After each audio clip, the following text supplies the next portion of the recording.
Assalamu alaikum wa rahmatullahi wa barakatuh. So, we've gone through one of the all of the characteristics, right, that have no opposites, and we had looked at isti'ala before, elevation.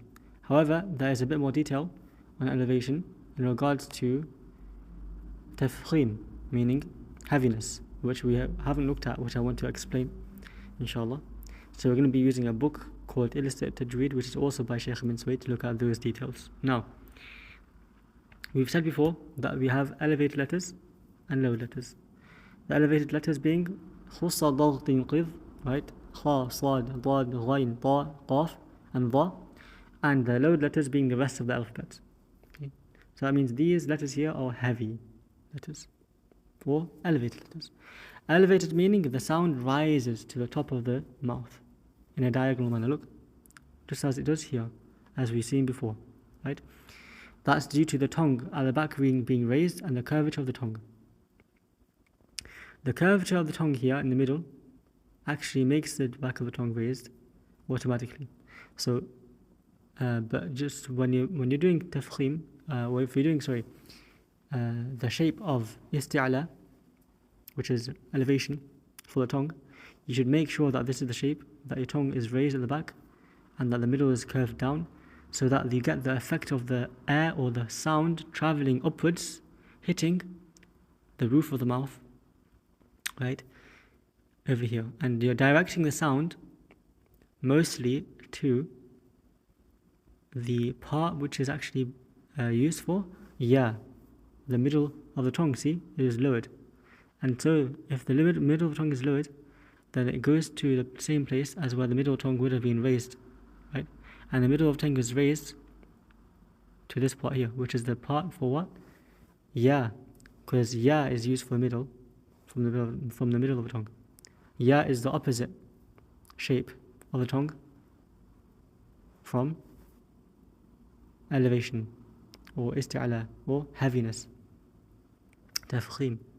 Okay, so use that as a reference that the sound should be directed up there where the articulation of usually is, right, due to the curvature of the tongue. Okay, opposite to that is mustafil, which is lowered, and lowered means that there's no elevation of sound and it goes straight out, as we've seen before. Now, more details coming next about tafkheem. Now, tafkheem means linguistically magnification, just like a magnifying glass. Okay, applied definition in tajweed is that the sound echoes in the mouth. Here it says fattening the sound occurs to the letter so that the mouth gets filled with echo as a result of narrowing the throat and rising of the sound of the letter to the dome of the palate. Okay, rising of the sound to the dome of the palate. And the dome of the palate is where ya, sheen and jim come from. Okay, narrowing of the throat, by the way, is an outcome of when you lift the tongue and you curve the middle of the tongue. So don't do that purposefully, because you might end up making pressure in the throat and mistaking it as an articulation, right?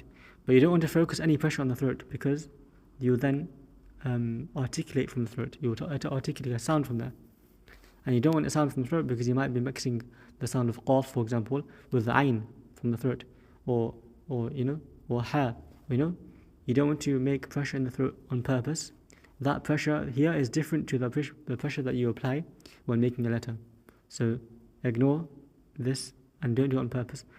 This happens due to your curvature of the tongue raising the back, which makes the sound elevate to the top of the dome, right? And then causes tafkheem, which is echo of the sound inside the mouth. Okay, good. Alhamdulillah. Now, tarqiq is obviously opposite. Tarqiq just means that the sound goes straight out and there's no echo. There is no echo because the throat didn't get narrow and the letter doesn't rise or the sound letter doesn't rise to the dome or the palate, go straight out. And just to get you to know, what does the narrowing of the throat do? Even though you don't do it purposefully, what does it actually do? It makes the pressure a little bit higher so that the sound comes out at a higher pressure and comes, and when it hits the dome of the mouth, it echoes more. It has that echo sound, which is tafkheem. Okay. Now, the shapes of the mouth when it comes to different harakat, there's 3 harakat, right? We have kasra, dhamma, and fatha. Kasra keeps its normal shape, which means there's no hint of heaviness in kasra, as you can see. So when you pronounce a letter of kasra like qaf, qi, let go of the heaviness. Don't say qi. Don't keep heaviness, because then you can't pronounce kasra. You must let go of the heaviness and pronounce kasra. Qi, e. Same with dhamma. Qu. Not qu. Don't make it heavy. Fatha is different. Fatha keeps the heaviness. As you can see, the curvature of the tongue is still there, and the raising of the back of the tongue, so that the sound rises to the dome. Right? Rises to the dome and echoes. Oh.